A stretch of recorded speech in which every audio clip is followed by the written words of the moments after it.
talking about this example that I was giving you, this farmer example is in the ERP. So basically, Nestle is procuring something from farmers. Basically, they are procuring pumpkins, whatever. So these pumpkins, and they were making it to puree, pumpkin puree, and then selling it to Walmart. Okay. So we were tracing this whole supply chain. So right, farmers selling some pumpkins to Nestle, and then Nestle manufacturing these pumpkins into a puree, and converting it into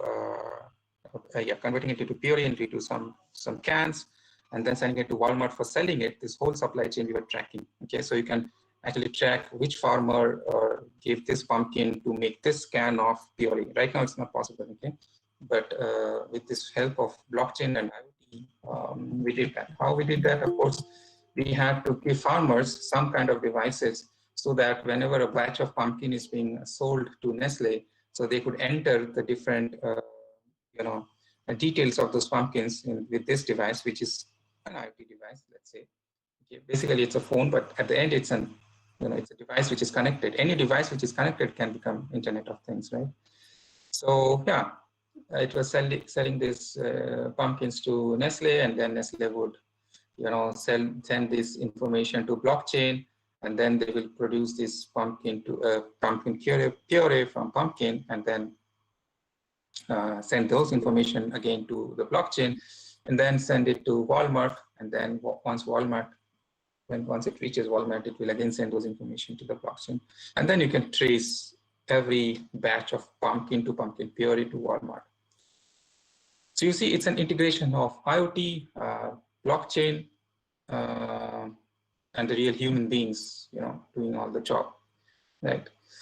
There's another very interesting use case from IBM and Maersk.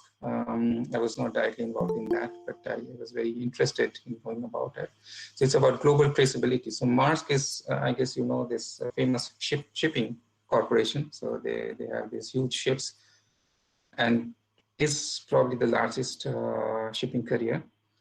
And they move goods from one part of the world to the other part. So again, traceability is something which we wanted to do over there, and with the help of blockchain and IoT, we did something over there. So yeah, this is something you can Google out and can learn more about it if you are interested. Right. So there are a lot of these kind of use cases that you can think about. I think you guys are, you're still students, so you have a lot of this scope and opportunity to, really think about, because you have this fresh set of minds, right? So you can think out of the box and think of any of these use cases or many more use cases, and you can start working on it. So yeah, let's move on to the industrial Internet of Things. So what is industrial Internet of Things? So basically, industrial Internet of Things is a sub-part or sub-module of Internet of Things. So Internet of Things, and then, okay, there is another terminology called Internet of Everything. So, so there is Internet of Things, Industrial Internet of Things, and there is Internet of Everything. So Internet of Everything is basically, as you can understand, it's Internet of Everything. So it's basically connecting everything. Right? So you're connecting human beings, you're connecting people, you're connecting things, you're connecting internet in itself, and that's is Internet of Everything. And Internet of Things is about connecting your physical devices or things to the internet. And Industrial Internet of Things is primarily focusing on the industries, okay, the manufacturing industries. This is promoted by the German government as well. So this is the logo of the German government, and Industrial Internet of Things is actually being promoted by the government of Germany as well, or it's also known as Industry 4.0, basically. Okay.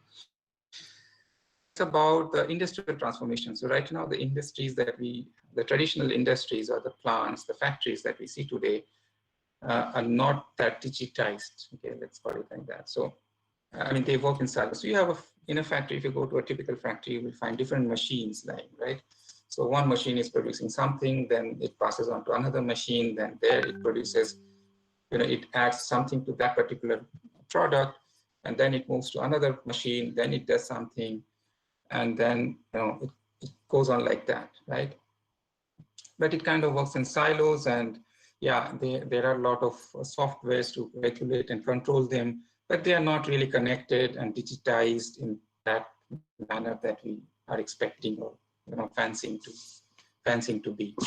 Right. So industrial Internet of Things basically tries to revolutionize that aspect. So basically, it wants to, connect all your machines and in your factories to the internet, and then monitor and regulate it. So how did Industry 4.0 evolve? So it's, in the 1784, the first industrial revolution happened. We call it Industry 1.0.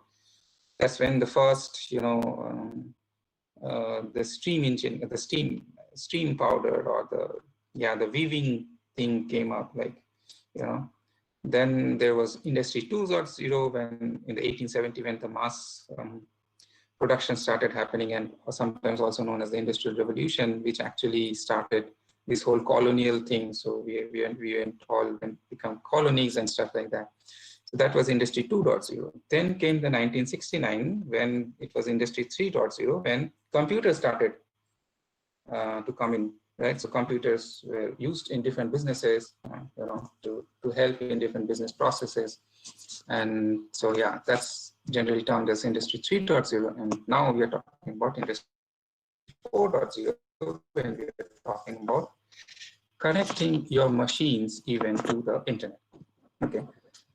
So yeah, why this is possible, or why this is interesting, like bandwidth and processing costs, and which has reduced. Internet has become more fast, right? So think about, like when we were students, we used to use floppy disk, right? Just think of that, and now it's like you talk about terabytes, petabytes, petabytes of data, and those data processing capacities have increased so much, right? So the big data has come into picture. So because of all this technological advancement, we can think about these kind of aspects, right? Which was not possible. Can take a look into it. So if you're interested in doing any startup kind of thing, so you can always visit them, in all the startups and things like that. Okay, let's move on. We're running out of time. Come on. Yeah. So yeah. Okay. So let's just try to explain here, like, what are the advantage? Why Industry 4.0? Why do we need it? Okay. So basically, the flexibility of production, because now if everything is connected,